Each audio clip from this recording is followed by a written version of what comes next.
Hi everyone, John Pokerchart Friedberg here with another episode of Stacking Chips, your strategy source for the 2007 World Series of Poker, the Bellagio Cup, and the dozens of other events going on right here in lovely Las Vegas. I am sad, but I'm glad to say that today is my final episode of Stacking Chips. The World Series of Poker main event is down to the final table right now, and the Bellagio Cup ended yesterday. And by the way, congratulations to Kevin Below Above Saul. He was my guest on the show yesterday. He, after having a terrible start to the final table, he came in with like 4.2 million in chips. I showed up about 30 or 45 minutes after they started, and he was down to about 800,000 after doubling, I think, everyone up at the table. And then, of course, he regained the chip lead and went on to win it. So congratulations to him. It was his first WPT cash. It was his first big live win. And he took home $1.3 million plus a seat in the 25K event and the Bellagio bracelet, all that other good stuff. Congratulations, Kevin. I also want to congratulate Scott Freeman, who ended up taking 19th place in the World Series main event. Scott was my guest on the show, I think going into day 3 or day 4 of the main event. And he took home somewhere around $350,000 for his strong finish there in the World Series. So again, today is the final episode that I'll be shooting during the World Series, and I've had tons of emails coming in asking myself and asking Card Player to keep the show going, so hopefully we'll be able to do that for you. Stay tuned to find out. But I have been promising that I would get to some emails here, and of course we have too many for me to get to all of them, but I did pick a few out here to address, and I will get to those right now. And then my guest on the show is none other than Marcel Luske. He'll be here in a few minutes. But anyway, let me get to these emails first, and then we'll have Marcel on the show.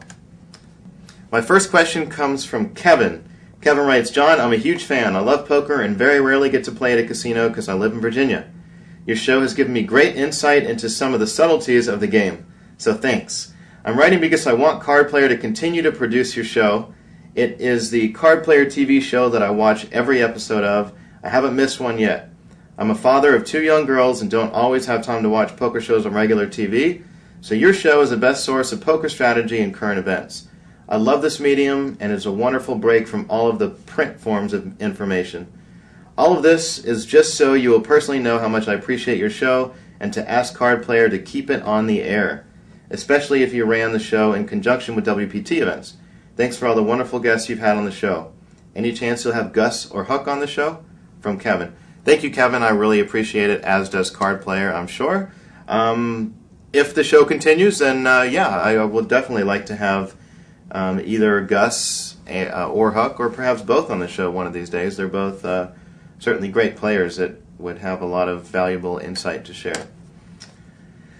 Okay, this question comes from Dean. Dean writes, Hi, John. Congratulations on your 3rd place finish in the $1,500 Pot Limit Omaha event. By the way, that airs tomorrow night on ESPN. I think it's at 5 o'clock Pacific time, 8 o'clock Eastern. If not, then it's at 6 o'clock. I think they're running 2 episodes on ESPN tomorrow. One of them is the event that I finished 3rd in. Gavin Smith got 2nd. It should be actually a very entertaining episode. He and I had a lot of table talk, made a lot of prop bets on the table, and it should be pretty exciting TV. Anyway, I enjoy watching your show and taking one piece of good advice from every interview you do. I've been playing a lot of Hold'em for years and read most of the books already. Could you please spend some time talking about game theory? What is game theory? Who has the best poker book specifically regarding game theory? Thanks, Dean. Well, I don't really know a whole lot about game theory, but from my understanding of it is that it has to do purely with the mathematics of the game. I think what the term game theory relates to is sort of the statistically most likely scenarios in poker. So I think what game theory means is if you play the game sort of mathematically correct, so to speak, then you will have a particular outcome over the long term. Of course, any particular hand has a certain, I guess, expected value. Maybe that's not the right term for it, but a certain success rate versus other hands. And then when you run simulations of long-term or big sample sizes of hands versus opponents, depending on the level of aggression that your opponents are, you come up with different outcomes. My understanding is that that is what game theory is. Now, I could be wrong. I'm not sure. But assuming that is the case, again, I haven't read very many poker books, but I would have to say that that's probably going to be more of one of the mathematical style of authors, like maybe Davis Glansky, or probably even better yet, Bill Chen, William Chen.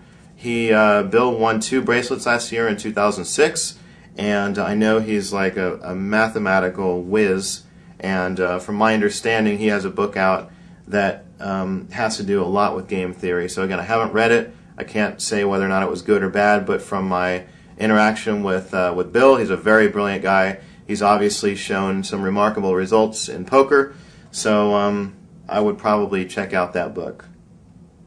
Thanks, Dean, and again, ESPN tomorrow. Next question comes from Josh. Now this was kind of long, so I'm going to try to read it here as quickly as I can.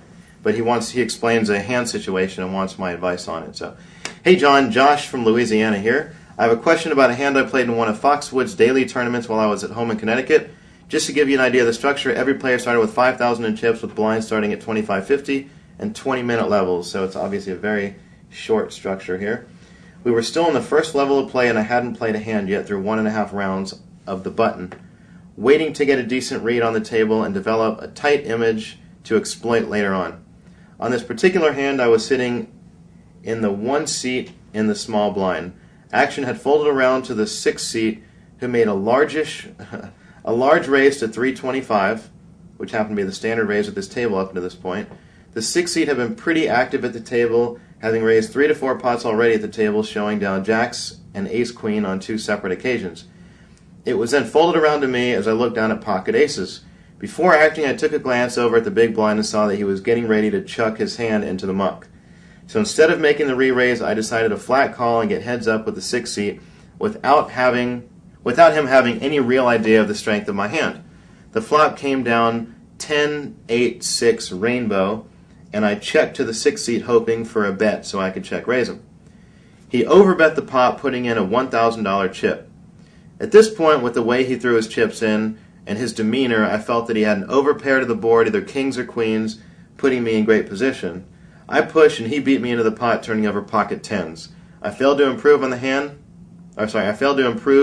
the turn and river and was left with a $125 chip going out 7 hands later. Was this just a case of me making a bad read on the hand, or should I have raised pre-flop to better define what my opponent was holding? In retrospect, I guess I never gave myself an opportunity to get away from the hand. What are your thoughts on this? Well, this is this kind of situation happens a lot where fold around a middle position raises with pocket tens. Now, he made a big raise, but if that's what the standard raise is at the table, then it's not necessarily a big raise. So he raises to 325 on 25-50 blinds. It's folded around to him in the big blind. You know what? Even if you were to re-raise there, Josh, if you were to re-raise there with pocket aces, he's going to call with pocket tens, and you're going to get the same outcome. So I think in this place, in this particular spot, you really just got coolered. I mean, there's really nothing you can do.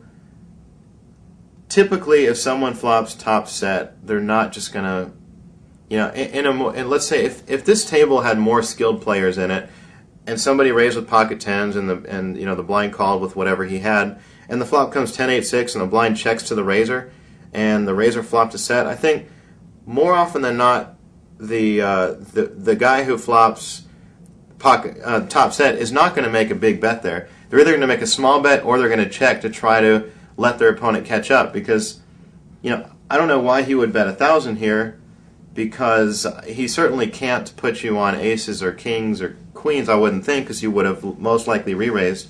But I think obviously the pocket tens was an amateur because A, he did make a big raise pre-flop, B, he overbet the pot after flopping top set, which is just never a smart thing to do. So I think I would have to say you did not really play the hand wrong. I mean, sure, you could have re-raised here, with aces, that's usually the safest thing to do, but you saw the big blind was going to fold, so you didn't feel the need to re-raise to isolate, so you thought you would disguise your hand. Well, again, it doesn't make a difference. He probably was going to call you with pocket tens. He still would have outflopped you. you just got cooler. So there's really nothing you could do in this hand. You know, and then on a side note, with the structure of this tournament with 20-minute levels, starting with 5,000 in chips, yeah, that's a good starting stack relative to the blinds, 25, 50 blinds, but when you're playing 20-minute levels, it goes up very fast, and I think these are definitely crapshoot tournaments. I think you really need to play aggressive early and try to accumulate chips or go home.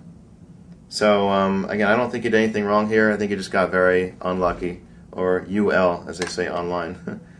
All right, the next the next email comes from Andy in Canada.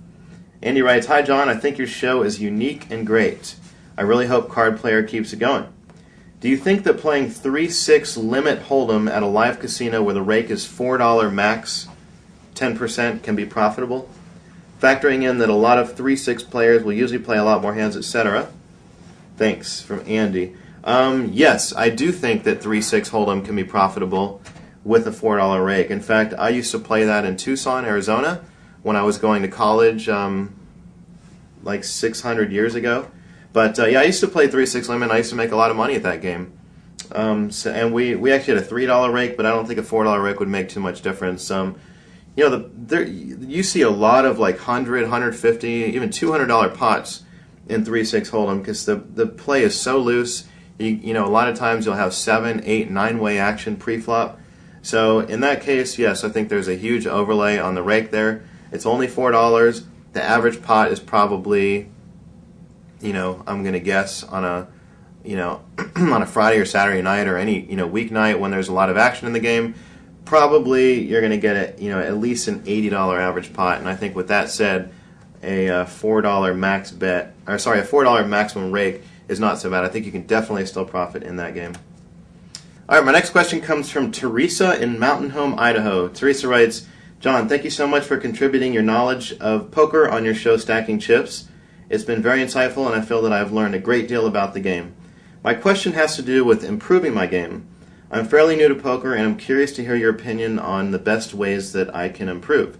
Should I be reading books, playing in home games, playing online? Thank you so much for any advice. P.S. You are very easy on the eyes, and I hope to have the chance to cheer you on at your next big final table. All the best, Teresa." Wow, I think I'm blushing right now. Thanks, Teresa. You know what? A lot of people ask me that, the best ways to improve, and I tell most people the same thing.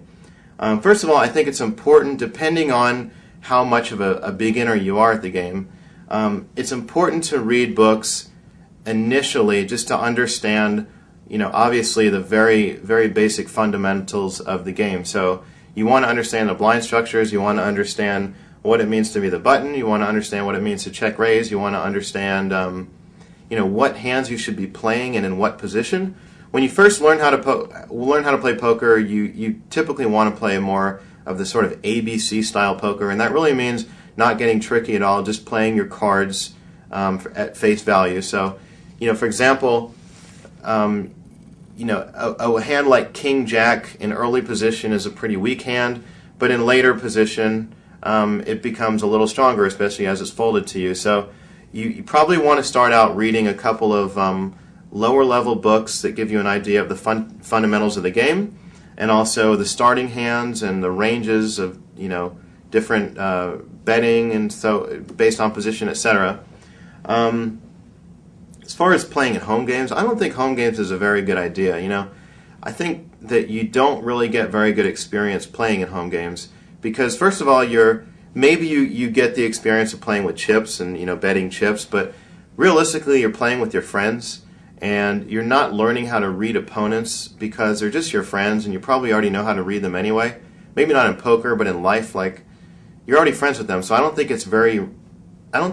the experience is very applicable to the real world when you're actually stepping foot in a land-based casino where you don't know any opponents at your table. So my advice would be, of course, to read, you know, a book or two to learn the game, and then play online. PokerStars, for example, has tons of games of every size, both play money for pennies, nickels, dollars, thousands of dollars, whatever you want to risk.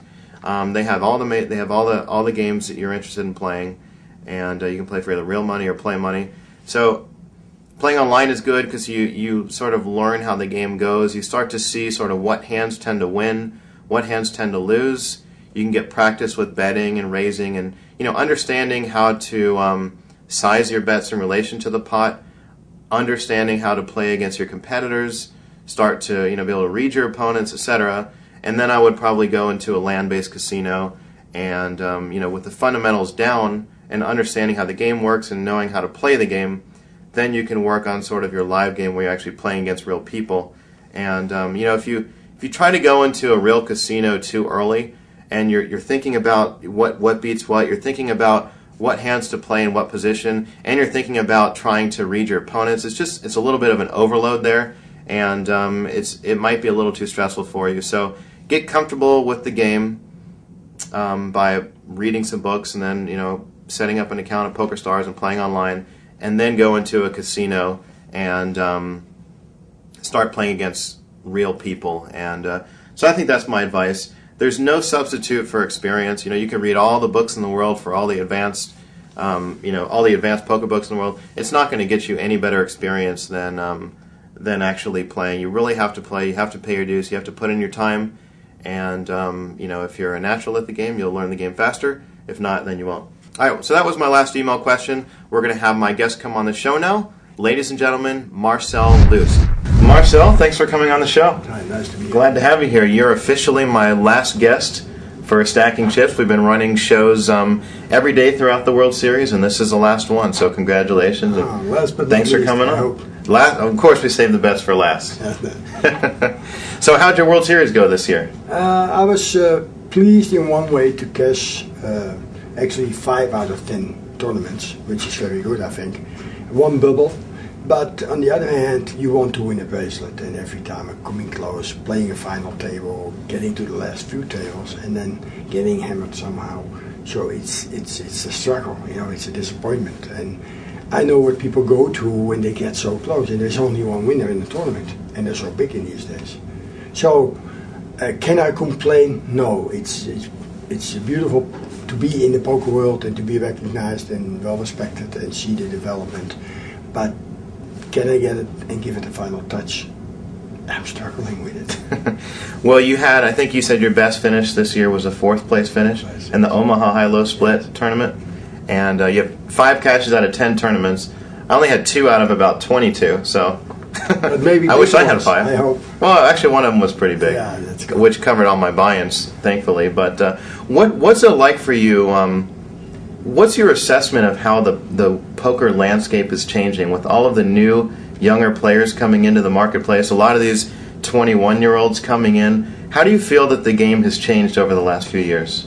What you will see in the upcoming years is younger players, more alert, more focused, more brutal, and they're so well aware of their hand selections and the value that they will go for it according to what's in the pot. And I wouldn't say they're reckless, but they have no fear, and they go for it. And because there are so many of them, the pro players who are adjusting and refine their game and watching people get finally done on the majority of these new players. Like for every pro player now, there are 20 or 30 young upcoming players who are talented. It's not like they have no talent. No, they understand the mat and they go for it and they play their position and they put pressure. And it's nice to see the development. It's hard to win a big tournament in these days because of the majority of players. And the distance between the pro players and the new coming players, the young ones who take the knowledge of the game so quick, especially now with the modern technical equipment they have and the computers. So it's like amazing to see the talent that's walking around in every country where they start to play poker. Definitely. Well, you've sort of had this reputation for being very vocal at the tables. You like to sing, you like to talk, you like to be very entertaining. And you are definitely a pleasure to play with. I played with you a couple times. You're very fun to play with. When you pursue that and you're talking and singing and interacting with the other players at the table, are you actually looking to extract information from your opponents by doing that? Yes. In a way, I find out that, of course, when you feel good, there are nice people on the table. You're with friends, you're playing with each other, you have fun, and something happening on the table that makes you laugh, or you get sick, of how the cards can come sometimes. But it's all in the game, that's what you enjoy. But then I find out that if people are on a different tune, and you start to sing and joke and hear your voice, and they're after you so badly, they can stand you. Mm-hmm. They take it personal, which makes them very vulnerable to make decisions based on power. But you cannot change your hand. Your cards are there. So whatever you have in mind to do doesn't change your hand you have. So once I tune them and I play and I sing and I'm talking very nicely sometimes, and they get aggravated in a way where they take it personal, and that's the worst thing you can do.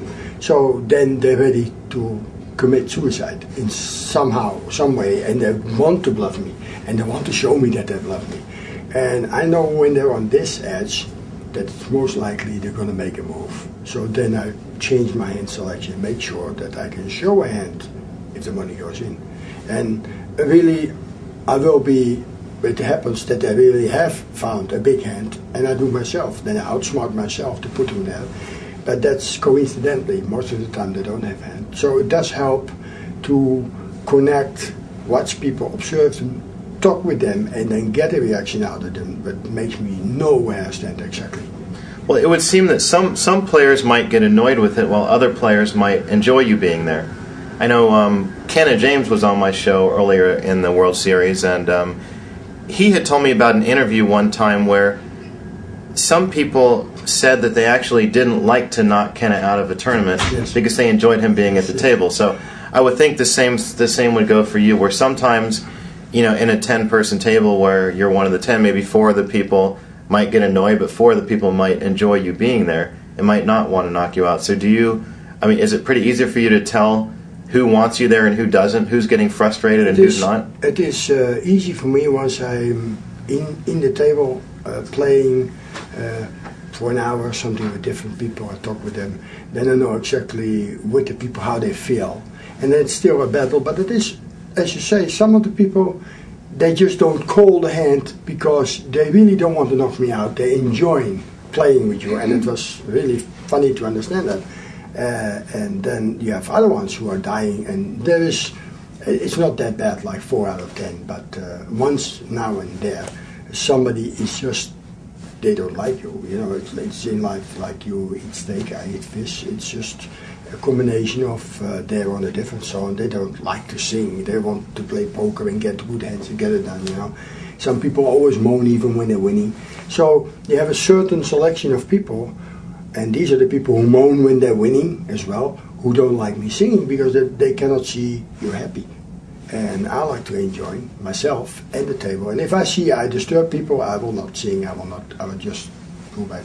If I would sit with Phil Hellmuth and Mike Mattisson on the table, like I had once, and they keep talking, I don't want to be in there. It's like they go backwards and forwards. And if it's only Mike Mattisson, when there's normal way of speaking with each other and the table is involved, I like that. I like to include other people in the conversation and not only one. But as they challenge you, then sometimes you sing, you joke, and they start to laugh, then you carry on because it's funny. Mm-hmm. Right. So you live in Amsterdam, but you play a lot in the U.S. Do you also play a lot in Europe? Yes, I do. And do you find the style of play in Europe is very different than the style of play here in the U.S.? Certainly there's a different way of playing the pot limit games like we used to, and in the US it's more like non-limit or limit, so you see there's a difference, but we do have a lot of good players. I wouldn't be surprised if Alex Kratchenko, who's in the last 7 players now in the World Series, would take it down because he's a fantastic player. And we have more very good players in Europe. But is he a Dutch player? No, he's a Russian player. Okay. But from the style of playing, I think they will not be the underdog to the Americans. It's just like in America you get 10,000 more people playing. All right. Well, let me ask you this. I know you're working on, in addition to your poker game, you're working on a lot of other projects.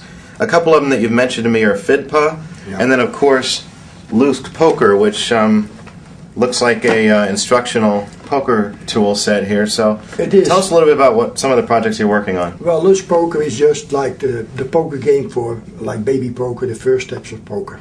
People should know position, then they go like position, how you mean, it's too complicated most of the time. If you make the cards recognizable on the back, so they can see the small, medium and big ones, and the aces are very clear, then suddenly they can make the combination before they make the betting and the investment, so it makes more sense where they go for, they have a direction.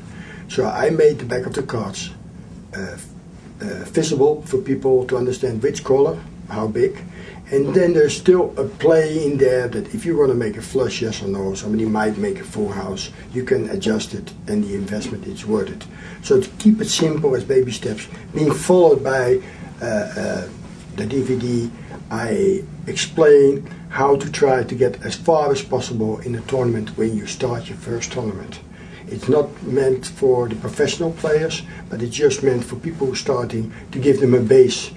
If they don't know what to do, go back to the base and take it from there. And then you still have a fair chance to make it into the money. Okay. The sunglasses are in there for a joke, like people know me from the upside. So are these are these sunglasses to be worn upside down? Yes, they're made like you wear them Oh, like this okay. and they're upside down. And so tell us about FIDPA. FIDPA is actually, I started like 5.5 years ago, the IPF, the International Poker Federation. And for 1 year ago, Thomas Kremser, who's tournament director, decided to start his business as a tournament director, running tournaments, and he's a great tournament director. But that was not the intention from the IPF. So I took back the IPF, changed it into, reorganized it like I'm doing now, into FIDPA, to have the same words in there and the same idea to promote poker as a sport worldwide. In all fairness, and I want people to know wherever you go that you play hold'em, no limit in a tournament, then the rules are the same for everybody, and not when you're in Russia or you're in Holland or you're in America and it's Jack McClelland or it's Matt Sellers running the show, then the rules are different. Why should the rules be different? So I work with all of them in the WPA, in the World Series of Poker, trying to get them on one line, work out the rules and say, okay, here's the mission statement from FIDPA as an organization, and we're going to work with the international poker rules, which are nearly the same from everybody, but we make the step forwards to decide with the players, which I know what they want, to get a line on the table, because it's more easy to work for the dealers, and the player can stack his chip before he put it over the line, and the cards are not being taken away. Right. And it gives a lot of favors to make the game going more smooth for the dealers and the players. And they're ready to take it, but nobody's actually doing it, and they need to have board meetings and set up and ask people. And then I say, with FIDPA it's different, because it's an organization I created 5 years ago. We organize it, step forwards, and talk with them behind the scenes, and then launch it like, can we accept it like this? And if they say yes and they adjust it, then we can have the international poker rules. So that's the main goal, to promote poker as a sport. Well, that's great, and I like the idea of standardizing some of these rules, because as you and I both know, sometimes we'll go to a tournament in Reno, which has different rules than a tournament in other places, where some places have the lines, where it's ridiculous. Forward motion is a bet, sometimes it's not a bet. I know the value of the business for poker, like for Harris, Rios. And of course it's important to have your logos there, but there are ways and ways to do it. But it should not affect the game. And if I see a big ball on the table and you don't see the cards are laying there, and the chips getting lost, and sometimes the blinds are being forgotten and people are in hand, it disturbs the game. And that's not the idea. So even when I work with them, we discuss it, I fight with them, I struggle with them, and I might be causing them a headache because I speak freely, because I think it's important, I don't want to be too fast. Then they let me know that even when I made a commitment to say, if they don't take the line next year, I will not work with them in the IPAC, and maybe I don't even play, because I don't see why they should not improve their product, and the product is the players. We are the players. So we would like to come back in circumstances that we made better and better and better.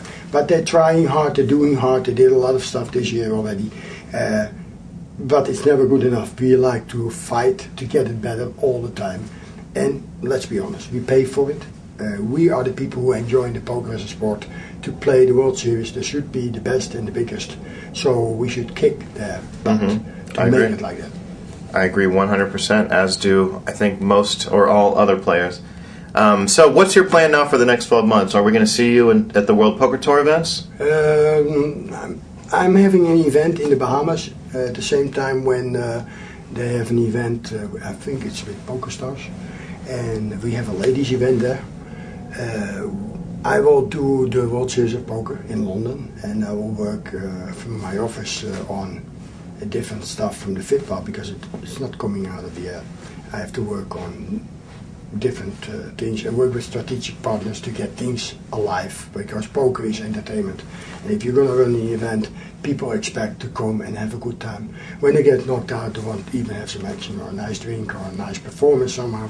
So to work that out in a way where players will come back and to show the world then this is the way I think it should be done. It takes a lot of work and find the right partners to work with. So there is a lot of work to be done, and even when you do it, it's always more and more. But I will play in the meantime the EPT in Europe, which is very important, and it's growing fast and it's done very nice. So you will see the WPT and the EPT will be like the American version and the European version. And behind the scenes I will try to work something out that you will get another version in a way with combining everybody with each other. Because I like to compete and bring in your competition to work together. So the product getting better for the consumer, which are we, the poker players. It might be a strategy that works good because it brings us more favors. As long as they compete with each other, they have to bring more to the table to get you or me to go to a certain place. So they offer you more. All right, well, that sounds great. Well, best of luck to you in all of your ventures. Of course, congratulations on a strong World Series this year, and best of luck in the year to come. I look forward to seeing you and perhaps some of the WPT events and definitely some of the EPT events. Of course, you want to win always, but by getting far and deep, it's always a pleasure to play in these events because they're so well run, like the WPT was this year again. Yes. So thanks a lot, John. Thank you for being on the show. Thanks. Well, that's it for the final episode of Stacking Chips here at the 2007 World Series of Poker. I want to take a moment to thank everyone that's been involved with the show. I want to thank Jeff, Justin, and Tim, and everyone at Card Player. Of course, my agent Rich Belsky and publicist Laura Miller. I want to thank Danny, the super producer, who's done an awesome job here coordinating everything at Bellagio. Kevin and Jennifer at Gen Kev Productions. All of my excellent guests who have really helped to provide so much great content for all the viewers. I want to thank PokerStars for sponsoring me during the World Series. I always enjoy playing on PokerStars, and they obviously have the best selection of games and tournaments of any site in the world. I want to thank my family, friends, and all the supporters. And most of all, I want to thank you guys for tuning in and watching this show. Obviously, without you guys, the show wouldn't be here. I want to thank you all for your excellent email questions that have come in, which have also helped me provide so much great content. And I want everyone to stay tuned here, and hopefully we'll have some more episodes of Stacking Chips to come throughout the next year at the World Poker Tour events, and of course all the other events right here on Card Player TV. So thanks again so much. I've enjoyed doing the show and look forward to more to come. And that's it. Have a great day. Come by and say hi to me when you see me in the events. Keep the emails coming in. You can either email me personally to johnfriedberg@gmail.com. That's JONFRIEDBERG@gmail.com. Or, of course, come by my MySpace page, www.myspace.com/pokertrip. POKERTRIP. Stop by, add me as a friend, say hello, post a comment, and don't forget tomorrow night on ESPN, watch Gavin Smith, Eric Lynch, and myself, all guests on the show, of course. Watch us finish in the World Series final table, event number 4, the 1500 pot limit hold'em. All right, that's it. Thanks a lot. I will see you guys later. Take care.